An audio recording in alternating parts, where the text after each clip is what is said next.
అందరికీ నమస్కారం అండి. భగవద్గీత రోజుకో శ్లోకం సిరీస్‌లో ఈరోజు 10వ రోజు.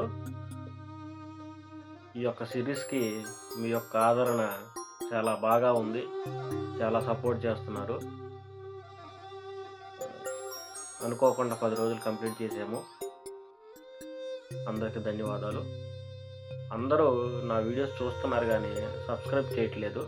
మీరు సబ్స్క్రైబ్ చేస్తే నాకు కొంచెం ఎంకరేజ్మెంట్గా ఉంటుంది. అలాగే లైక్లు షేర్లు కూడా కొంచెం పెంచితే అది కొత్త ఛానల్ కాబట్టి ఇంకొంతమందికి రీచ్ అవుతుంది. ఈ భగవద్గీత ఇదంతా నాకు కూడా కొత్తేనండి. అంటే ప్రొఫెషనల్ లాగా ఉచ్చారణ చేయటం నాకు రాదు. ఉచ్చరించేటప్పుడు ఏమైనా తప్పులు దొరికితే క్షమించండి. ఇక ఈరోజు శ్లోకానికి వస్తే అందరికీ తెలిసింది, అందరూ ఎప్పుడొకప్పుడు ఇది వినే ఉంటారు.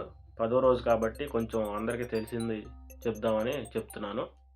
యదా యదా హి ధర్మస్య గ్లానిర్భవతి భారత అభ్యుత్థానమధర్మస్య తదాత్మానం సృజామి పవిత్రాయ శాతూనాం వినాశాయ చ దుష్కృతాం ధర్మ సంస్థాపనార్థాయ సంభవామి యుగే యుగే.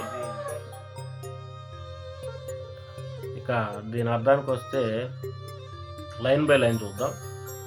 యదా యదా హి ధర్మస్య గ్లానిర్భవతి భారత.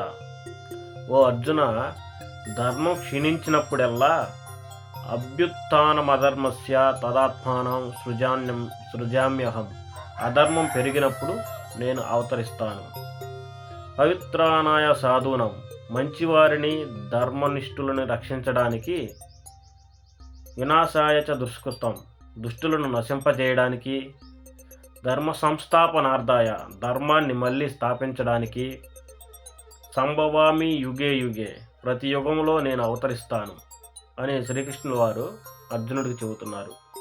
దీని సింపుల్ సారాంశం వచ్చేసి, లోకంలో ధర్మం తగ్గినప్పుడల్లా భగవంతుడు అవతారంగా వచ్చి మంచిని కాపాడి చెడుని నశింపజేస్తాడు, ధర్మాన్ని నిలబెడతాడు. Thank you.